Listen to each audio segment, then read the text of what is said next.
mixing, conveying, depositing, finishing, and curing. The relevant code sections for this segment of the concrete presentation are as follows.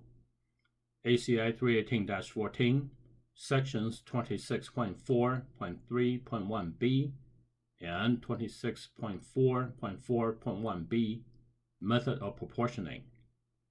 ACI 318-14, section 26.5.4, cold weather requirements.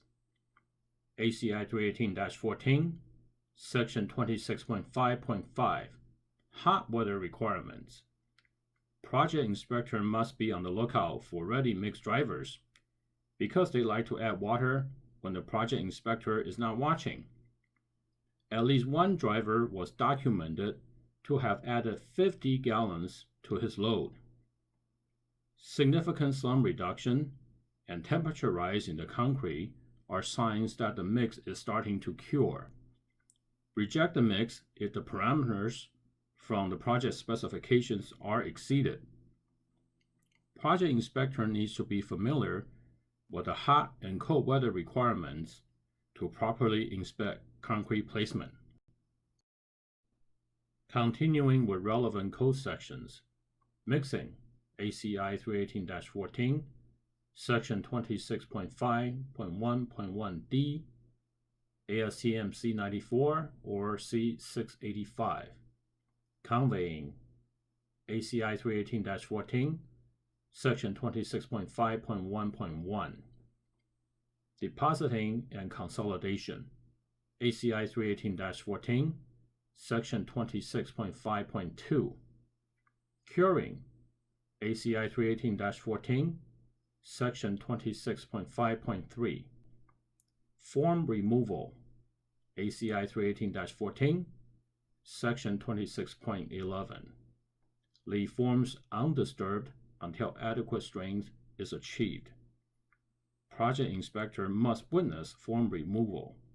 This is to ensure all significant rock pocket or honeycomb are documented and repaired per the SEOR's direction.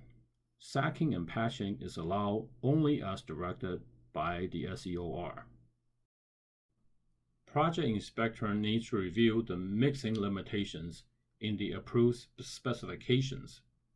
The nominal 90 minutes and 300 revolutions may be adjusted if the concrete temperature is below 95 degrees Fahrenheit. However, adjustment must meet the limitations in the approved specifications and with the approval of the structural engineer of record. For hot weather concreting, the limits may be adjusted downward. Formwork shall be undisturbed per the approved specifications. Note the 12-hour minimum is no longer in the code.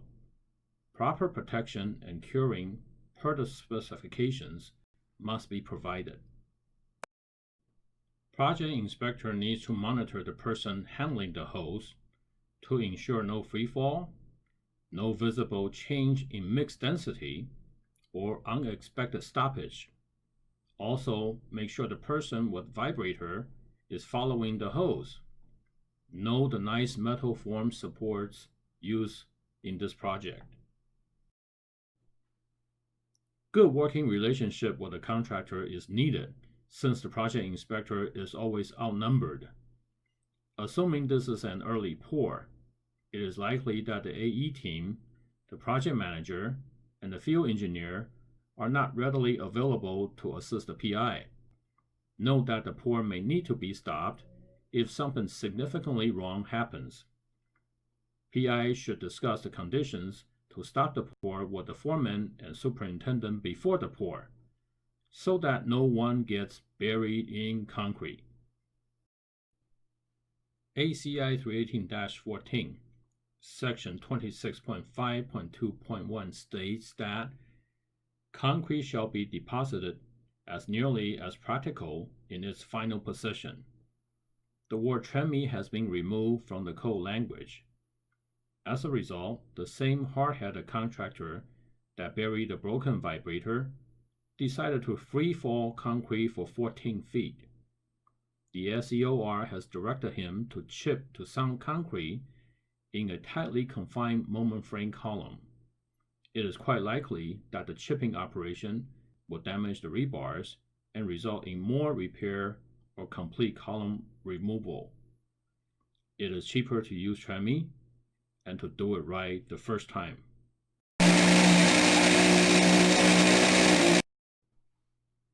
The video in the previous slide shows vibrator in action. ACI 309R, Guide for Consolidation of Concrete, stipulates the use of a tachometer to determine if the vibrator is still working correctly. Keep a copy of this guide handy so you can make the request if you have doubt on the vibrator. Proper consolidation is critical. Consolidation must be done in a timely manner. Otherwise, the placement operation will introduce a cold joint, which must be approved by the SEOR and DSA. Plan on bulkhead the concrete element ahead of time with the SEOR in case there is a problem at the batch plant and the trucks stop coming. This slide shows the concrete placement operation of a tilt-up panel. Note the number of workers walking inside the panel. If the bars are not secure, then the panel integrity may be in question. Also, problem may occur in the embedded elements for panel interconnection, as discussed in the general requirements section of this concrete presentation. Lastly, the project inspector needs to be there to watch form removal to prevent unauthorized sack and patch.